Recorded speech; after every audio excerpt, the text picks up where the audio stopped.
महत्त्वाची बातमी, प्रियकराच्या मदतीने पत्नीने पतीची हत्या केली। तर गडचिरोलीच्या कोरची तालुक्यातील अर्धवट पुरलेल्या स्थितीमध्ये सापडलेल्या मृतदेहाचं रहस्य आता उलगडलेलं आहे। अनैतिक संबंधामध्ये पती अडथळा ठरत असल्याने पत्नी आणि प्रियकराने हत्या केल्याचं समोर आलं। या प्रकरणी पोलिसांनी 5 आरोपींना अटक केली। कुरखेडा जवळच्या जांभूळखेडा गावातील 4 जणांचा आरोपींमध्ये समावेश आहे।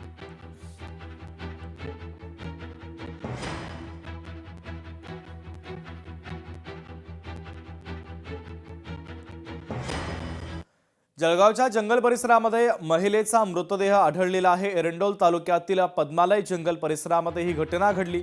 मृतदेह अर्धवट जळालेल्या अवस्थेत असल्याची माहिती आहे। मृतदेह आढळल्याने परिसरामध्ये खळबळ उडाली, तर पोलिसांकडून आता ओळख पटवण्याचं काम सुरू आहे।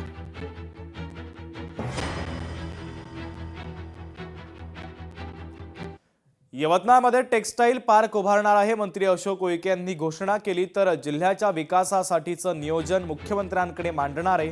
मंत्री अशोक उईके यांनी माहिती दिली आहे। प्रत्येक वर्षी टप्प्याटप्प्याने काम सुरू आहे।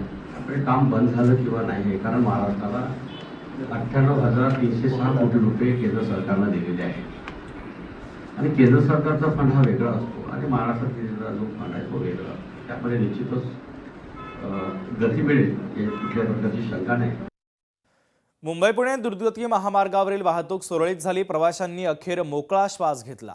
उरसई टोलनाक्याजवळ वाहतूक सुरळीत होण्यास सुरुवात झाली, तर टँकर पलटी झाल्याने वाहतूक कोंडी झालेली होती। 25 तासांहून अधिक काळ झालेला प्रवाशांचा हा खोळंबा होता आणि त्यानंतर आता हळूहळू हा महामार्ग पूर्वपदावर येतो आहे।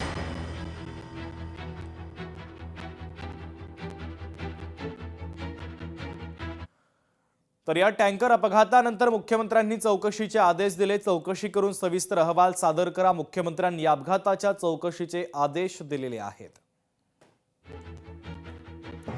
चौकशी करून सविस्तर अहवाल सादर करा असे आदेश आता मुख्यमंत्री देवेंद्र फडणवीस यांनी दिलेले आहेत।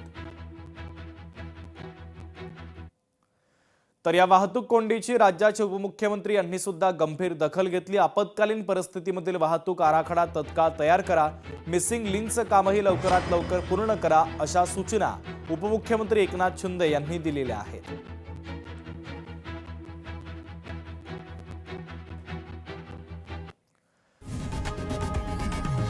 लोकशाही मराठी ऐका, पहा, जागरूक रहा।